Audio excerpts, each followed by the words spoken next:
Hello, everybody, and welcome to 38 Weeks to Go. I am your host, Nash, and this is the review pod. How was Gameweek 9 for you? Good? Bad? How did you fare compared to last week? Or rather, the previous game week? As I record this, the Spurs game hasn't gone on yet, so I'm not sure how that will go. So, depending on what Son does, it could make or break my week. So, right off the bat, there were three main captain choices for the week: Haaland, Salah, and Son. And so far, Salah captains are very happy. Or rather, those who have Salah as their captain. Those who have Haaland, if you're like me, are beginning to wonder whether 14.0 is worth one goal. Son is the last one, and we will see what happens there. So, let's start with the first game of the weekend. Liverpool versus Everton. Liverpool ran out 2-0 winners with 2 goals from Salah. At this point, those of us, and by those of us I mean me included, who do not have Salah, are beginning to look very foolish. It's very silly that we do not have him, and we should correct that immediately because it is clear that we will never be able to catch up with those who have Salah. So, I don't know if it's wildcard time, or if you're like me, you've been saving 2 transfers for the transfer, and it is time. It is time. Depending on what Son does, he will be entering my team. Everton played well. They got the red card. Ashley Young was just undone. He could not deal with Diaz in any shape or form. It was kind of like how Milner could not deal with Doku. These guys were just being ran at. Diaz was a menace, and he had one of the assists for the goal, and Nunez had the other. Everton played well. They were 0-0 until the red card, and they're looking better. They seem to be improving with time. I know if you listen to past episodes, you know I have low hopes for them, but even if they lost, I'm oddly upbeat about them. Robertson is injured, and Tsimikas came on at 4.5. He is a great entry into that Liverpool defense. And Robertson will be out for a while because he's got a surgery, and he will be out for roughly 2 to 3 months, I think. And so, yeah, Tsimikas is your guy. And considering Liverpool's next games, Nottingham Forest, Luton, Brentford, Fulham and Sheffield, they have a good chance of keeping clean sheets in there. And also, Salah will have a great chance to really score goals. So I'm really going to think long and hard about this, because the differential that having Salah in these fixtures will make, that'll be the end of it all. Darwin really seems to be coming into his own in Liverpool. If I knew who would start on the wings outside Salah, I'd be able to recommend others, but the rotation is just too much for me. Moving on to Wolves versus Bournemouth. We have our boy, none other than Neto. We have spoken about him pretty much every week now. It's a broken record. If you don't have him, I don't know what you're doing. I don't have him. I have no idea what I'm doing. Him and Hwang had the assists. That Korean guy is really looking good this season. The goals were scored by Cunha, aka Budget Neymar, and Kalacic. I had said previously that I believed Wolves would win. It wasn't as easy as I thought it would be for them, but they came good. Bournemouth had Billing and Solanke show up again, so that's good for them. But they gave away the goal. They're playing like a bottom team, and I would always hedge against them at this point. until they show me otherwise. Iraola looks so frustrated. He seems to be lacking ideas. This is a team that couldn't get relegated last season because of Gary O'Neill. And when you watch Wolves, you can see why. And when you watch Bournemouth, you wonder, how were these guys not relegated last season? Solanke got the goal, Billing got the assist. When it comes to bonus, Kaladzic got 3, Cunha got 2, Billing and Solanke both got 1. Oh, 8 games were played on Saturday. So you know what that means. Champions League is coming up soon. This is a point where I tell you Bournemouth had a red card through Cook. But I also know none of you have Cook, so yeah. Moving on to Brentford versus Burnley. Goodness, I was so happy. Over the last 4 weeks, Bomo lost 1 million managers. They all removed him from his team. So he is beginning to be a differential again, if he can continue this. For us who kept him, we were rewarded with a goal and an assist and 3 bonus points. What a great haul. Bumo scored, Wissa scored, and Godo scored. In the preview pod, when looking at this match, it's very crazy. I failed to mention that in the last time these two teams met, Godos scored.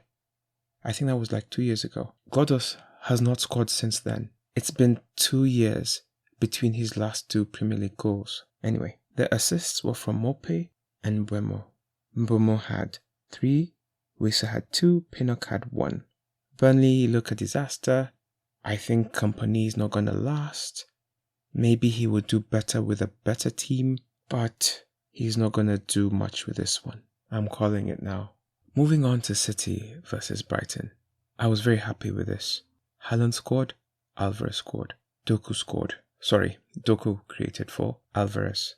And he seemed to have miskicked it. But we take the points as they come. There was a bit of a surprise in that Edison did not play. You know how international break really isn't kind to South Americans. This is such a situation. Pep decided to rest him because of that. Akanji got red carded. So if you have him, make sure to rest him for the next matches. We had said previously that Brighton have conceded, I think, 17 goals. So they were bound to concede. We just didn't know from where. Haaland scored for the first time in like 2 or 3 games. It was off a mistake of Brighton rather than Man City's brilliant play. And having watched him in this game, I don't know if anyone else watched it, but tell me if I'm making it up. It didn't seem like they were looking for him. It didn't seem like they want to give him the chances to score. His goal was accidental more than something repeatable. I am beginning to think that the people who make him shine are missing. And I am beginning to lose faith in him. I don't know. I never thought I would say those words. But at this point, you just rather have a Watkins who will just score a goal. Just like Haaland. I mean, 8 and 14. That's not anything wild. But there's something wrong. I don't know what it is exactly, but there's something wrong with Man City in terms of finding Haaland and giving him chances to score. I didn't expect much from Brighton, but they did play well. Mitoma was lively. Ansu Fati scored a good goal. It was a bit of a lucky goal, but he scored it anyway. Mitoma had done a lot of damage to sort of create the chaos that allowed that goal to go in. Brighton will be fine. I didn't expect them to win this game, and they didn't. And a 2-1, that's a good score. They were threatening, and Brighton are still a good team. Just not Man City good. Alvarez had 3 bonus points. Haaland had 2. Doku and Ansu Fati had 1 bonus point each. Moving on to the next game. Newcastle 4, Crystal Palace 0. In the preview pod, I said I did not see what Crystal Palace had going forward. And that showed. They really didn't threaten, couldn't threaten. Olise Eze are their attacking geniuses. And they don't seem to be able to know what to do without them. First of all, before I forget, Sandro Tonali is under investigation for alleged match fixing. If found guilty, he could have a ban for up to 6 to 8 months, even though the betting scandal is in Italy. it would be applicable to him in England. So if you have him in your team, watch out for that. Okay, back to the match. Newcastle defenders are so valuable. Trippier, what can I say about Trippier? Another assist for a beautiful goal for Mr. Murphy. Murphy had the game of his life. Not an occasional starter, but I guess with Champions League, Eddie Howe was doing his rotation, and this move really paid off. Murphy had 2 assists and 1 goal. Gordon was back, and at 5 point something, I think he's probably one of the best players under 6.0. And for budget team, budget midfielders are really doing well. Just look at these goals. Gordon, Longstaff, Murphy, Wilson. All those players are inexpensive. Newcastle assets are so interesting. Trippier has had 6 assists in the last 4 games. That is absolutely wild. I would advise you to bring him on, but also maybe his assists are finished for now. So sorry. But still, you can't replace what he does with anybody else in the defense. I've said that before, and this is what I meant. For those of you who are looking to double up on Newcastle defenders, think twice. Their fixtures coming up are not quite easy. They have Arsenal, they have Chelsea, and they have Man United. So don't double up. If you have him, keep him. If you don't have him, maybe just wait a bit. Crystal Palace just need to somehow hang on until the people come back. They aren't at their best attacking selves. And if you can't attack, it makes it harder to defend because you do not have possession of the ball. And they really put themselves in bad positions. And if they continue playing strong opposition, they will be punished.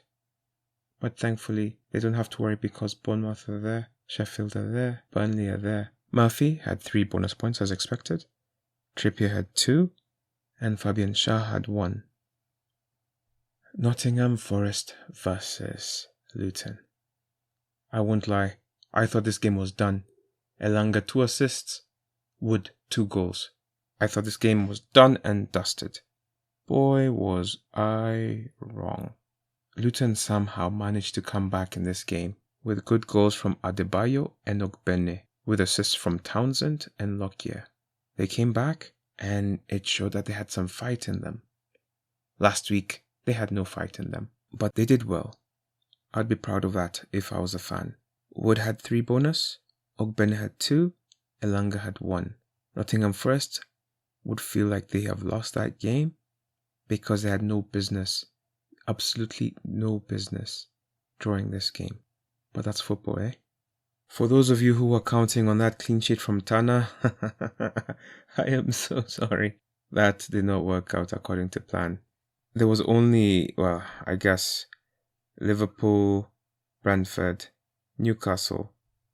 Those were the only clean sheets happening this weekend. So I guess it didn't matter. Moving on to Chelsea versus Arsenal. This was a wildly different game from what I thought it would be.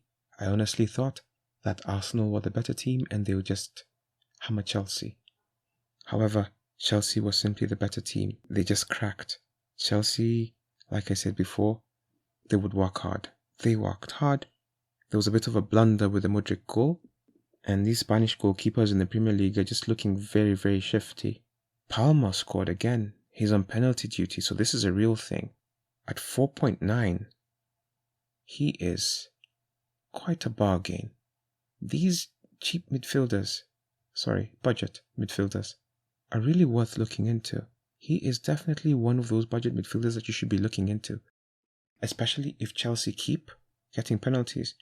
Rice scored off another mistake from a Spanish goalkeeper. These Spanish keepers for these two teams really let them down. I would say this was Chelsea's best performance of the season. As for Arsenal, I don't know. Well, they did well to draw the game. If they played a more experienced side, they may not have been able to come back from that deficit. But what matters is they did come back.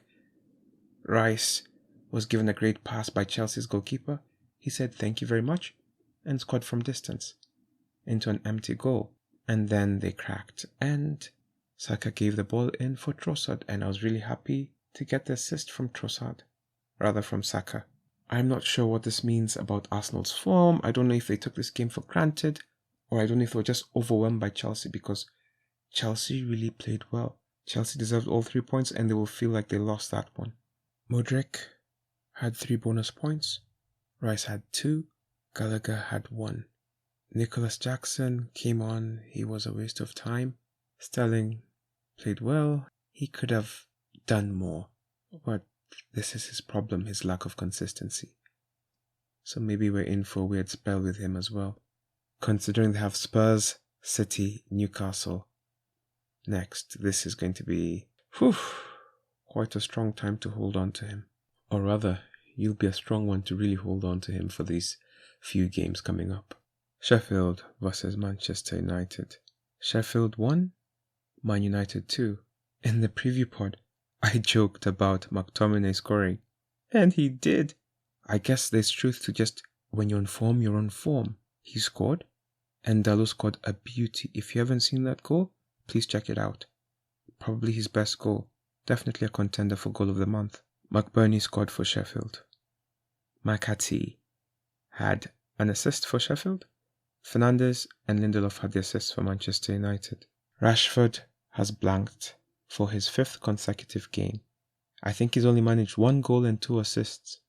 Now, Bruno had an assist, but I guess at this point it's safe to say, and fair to say, that they have been a letdown. Playing against Manchester City, surely we do not have too much hope for that team to yield those returns that we're hoping for with Rashford and Fernandes. Their prices have gone down, and I think that will continue. I think it took me way too long to get off Rashford. I should have done that maybe 2 weeks before I did. He lost so much value. When it comes to the bonus points, Dalot had 3, Fernandes had 2, and McBurney had 1. Sheffield gave a good account of themselves. It just wasn't enough. It wasn't meant to be, and they will struggle, and they are struggling. Also, random thought. I do not understand why they had 8 games played on Saturday and just 1 on Sunday.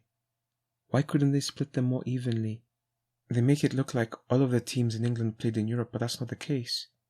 They could have moved some of those other games to Sunday as well. Anyway, enough of that. Aston Villa 4, West Ham 1. I won't lie, I didn't see this coming.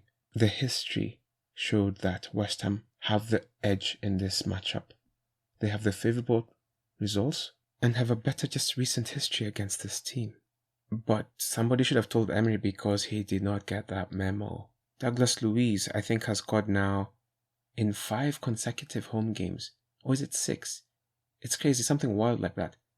And at this point, he is rushing for Dwight York's record, which is 8. That man scores at home. And randomly, Jared Bowen scores away from home. So, when you're looking at your next fixtures for these 2 teams, remember, Douglas Luiz scores the penalties, or rather he takes them, and he scores at home, and Bowen scores away. And this is just strengthening the whole idea that midfield, budget midfielders, there is great value there if you pick the right ones. Watkins now has 5 goals and 8 assists. That's crazy. He's probably now the best forward to own. Maybe, yeah, actually, that's probably true. They play Luton, Forest, Fulham, Spurs, and Bournemouth in the next 5 games. So that is quite an interesting set of fixtures for them and for him. They were the better team, and they dominated that game from beginning to end. Douglas Luiz had 2 goals. Bailey's goal was really good. Watkins' goal was also really good. Konsa, McGinn, Tielemans, and Watkins had assists. Douglas Luiz had the bonus points, all 3 of them. Watkins had 2, and Konsa had 1. West Ham were just simply outclassed. It happens. Just like how Newcastle outclassed Aston Villa in the opening game. These games come and go. I think this was just one of them. So I've just watched the Fulham versus Spurs game. Fulham have a player called Bassi. Bassi single-handedly won Tottenham the game. his individual mistakes gave Tottenham the game. Son scored with an assist from Richarlison. Maddison scored with an assist from Son. This means it was worth it to have Son. Phew. People like me who had him in their team are happy. And if you had him as your captain, it was a better decision than having had Haaland as your captain. For all those Doji holders, bad news. He was subbed at the 55th minute, and I was just like, why not? Just why not? Why? Just wait. 5 minutes, 5 minutes. What difference does 5 minutes make? So all of you Porro and Romero holders, I'm jealous. Fulham just are not able to attack. They did create some chances. It wasn't a one-sided game, but they were the second best team the whole game. The better team won, and Spurs are now top of the table. It hasn't been decided by the time of this recording, but it looks like Son will get 3, Maddison 2, and maybe Romero 1. That's my guess. So, let's look at points. When it comes to goalkeepers, Becker, Alisson, had a clean sheet. He had 8. Number 2 was Newcastle's Pope. Number 3 was Flecken from Brentford. Number 4 was Vicario, who had 6. Flecken had 6. And Aston Villa's Martinez had 3. In defense, the top performer was Dalot with 11. Number 2 was Trippier with 10. Number 3 was Romero with 8. Number 4 was Pinnock with 7. And number 5 was Virgil van Dijk with 7. In midfield, Jacob Murphy had 17. Salah had 16. Douglas Luiz had 15. Bumo had 14. And Mudryk had 14. Son was also tied with Mudryk with 14. With forwards, Wood had 13. Watkins had 11, Alvarez had 9, Wissa had 8, Ogbene had 8, and Haaland had 8 as well. So, it is clear, it is the midfield that was king this weekend. Okay, looking at our table, guys, there has been a change at the top of the table for the first time in like nearly 6 weeks. Why are you running? Has finally been caught up to. Sim Nanijua, manager of Goodness Gracious Me, is on top right now by 2 points. But he had to have an amazing weekend. He was also the top tally. He had 103 points. Looking at his team, he had Watkins and Haaland as his strikers. He had Douglas Luiz in the midfield, who had 15. Maddison, who had 9. Salah was his captain, 32 points. Fernandes, 7 points. Jensen, 2. Lascelles, 6 points. Digne, 2. Romero, 8. And Onana, 3. And on the bench, he had points as well. He had Wissa, who had 8. And Pinnock, who had 7. He had a great weekend. Well done. It seemed like it was a really good weekend for our group. Number 2 had 97 points, and that's Dark Horse, managed by LED. Number 3 was Vic City, managed by Vic Nyadi, with 92 points. Number 4 was Don't Bottle It by Mr. Mutune, with 88. And number 5 was Melvin Asakanya, Phoenix Razors, with 86 points. Everyone who had 88 and above had Salah in their team. That's enough for me. Salah is entering my team. That's all. That's that. It is done now. So, our leader now has 599 points. Number 2 has 597. Number 3 has 590 points. Number 4 has 566 points. Number 5 has 558 points. So, as you can see, the top 3 are breaking away from us. At the bottom of the table was Shira Gitahi for 20. He had 67 points. Number 20 had 441 points. He had 72 points. And number 19 has 444. Number 18 has 451. And number 17 has 462. So there's a bit of a gap building. But It is still doable. Keep going, guys. Looking forward to game week 10. There's a game on Friday. Spurs versus Crystal Palace. Spurs are unbeaten and they are at the top of the table. Son, Maddison, Romero, and Porro are seeming to be players that are performing, getting hauls back for the managers. We have spoken of the difficulties that Crystal Palace have going forward. This will continue, and with Ange Ball, I believe this will be the same. If you can't attack, you can't defend. And Crystal Palace having trouble in this area, so it'll be tough for them to defend against the better teams, as was shown in the previous week against Newcastle. I'm banking on Spurs to win this one. On Saturday, we have Chelsea versus Brentford. That should be a good game. It's open. Chelsea are very encouraging of late. I think they're going to be favourites for this game. But also Mbomo is back. Maybe that means Brentford is back. They were convincing over the weekend. But it was Burnley. I would say the same assets are the same assets you should have. Meaning Sterling. Maybe if you're a bit risky, you can get Mr. Palmer. But for Brentford, just stick with the Jensen, Wissa, Mbomo. And if you want, you could just gamble with a defender. Arsenal versus Sheffield. Sheffield, I don't say trash, but they have a goal in them, but they don't seem to be able to beat anybody. Arsenal will be coming off Champions League, and this will be a soft landing for them.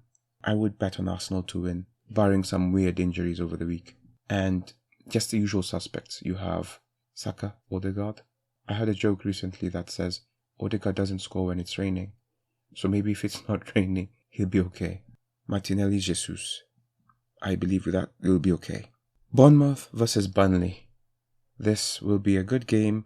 Whoever wins has the advantage over the other. Billing, Solanke, that's what's going to happen. That's what they need.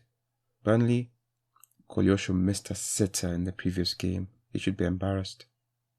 But it's really going to be him and Foster making the moves. The worst possible result for these two teams is a draw. A goalless draw at that even. Wolves versus Newcastle. Neto Huang have been productive every game week. So they are home. This will be a tough one because I do believe that they have the potential to score. However, Newcastle are on some other form right now. This game will be influenced by Champions League and availability/fitness, but it will be the usual players. At this point, Gordon is somebody you should be looking into. Probably Longstaff, he has been having a good run of late as well. Trippier, of course, but if you can't afford him, any defender. As you've seen, our number one player right now has Lascelles. And it's those kind of players, like for example in the Liverpool game, if you do not have Tsimikas and you want part of Liverpool's defense, that's an easy path. Lascelles is an easy path to Newcastle defense. I anticipate a Newcastle victory and goals for both sides. On Sunday, we have West Ham versus Everton. Everton will be looking to come back, although they will be coming right after Europe, so this will be a tricky fixture for them. And should everything be okay, the usual suspects. Antonio, Kufal, my boy. Then you have Bowen, Ward-Prowse. On the Everton side, if they can manage to stay without a red card, it will be a good game.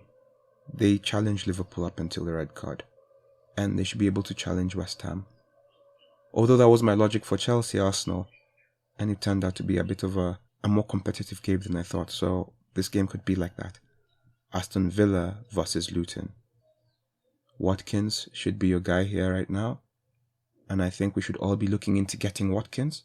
Watkins, Diaby, Douglas Luiz is at home, he's scoring at home, so he's a differential, look into that. Luton, they seem to not be able to beat anybody, but they seem to be able to score.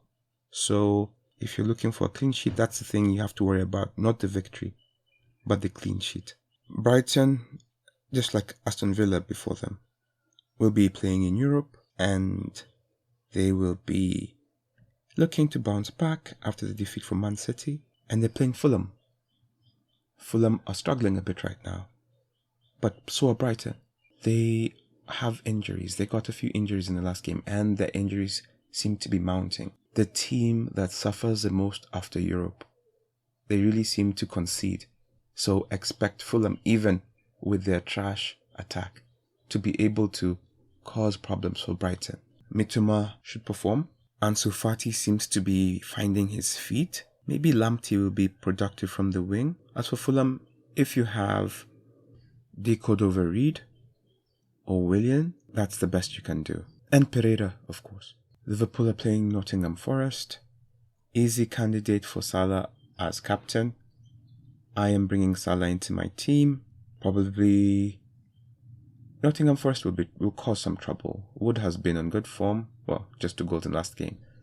Elanga seems to be finding his feet. He's settling. So he'll cause trouble on that wing. But yeah, Liverpool, Salah, it's time, guys. You can get Nunez and Diaz, but it might be Gakpo who plays. I don't know. That's the problem with this team. The rotation is too weird for me. So I can only count on Salah. And finally, we have Man U versus Man City. Pep said after they lost the game to Arsenal that we're going to make quick work of Brighton and Man U. So it feels like he's on a vengeance mission. So I don't know what to say. With Man U, have the usual suspects.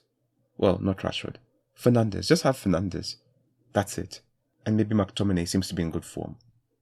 For Man City, Haaland, if you have him. This is the kind of game where he can score. But keep watching out for what I spoke about. Tell me if I'm imagining it. They don't seem to be looking for him. He has to find his own goals. And he's not doing that very well. He has to pounce on mistakes. But Haaland, Alvarez, Doku will cause trouble on that wing, especially since they don't have anybody solid right now. And Foden. And how can I forget about Silva? Man City have options. Let's just keep saying that. They have options. So just choose wisely from those options that you have and your pocket. Outside that, you should know that the average game points this week was 67. So if you got above 67, well done. The highest points were 152. Goodness, that's a lot of points. What did that person do? I wonder if he triple captain somebody. Just looked at their team and they bench boosted. And they had 9, 26, 28 points on the bench. Shit. But even without that, they already had a good squad. Trippier 10, Becca 8, Virgil 7, Pedro Porro 6, 14 from Bumo, Captain Salah, Maddison and Son, Wissa, Watkins, Solanke. Everybody performed in his team. I'll post a screenshot of his team in our Instagram page. So if you don't follow, check us out. 38 weeks to go. Outside that, there's another week coming. We officially have 28 weeks to go. And with that, I will leave you. Have a great week. And remember, take it 1 week at a time. Have a great day. Bye-bye.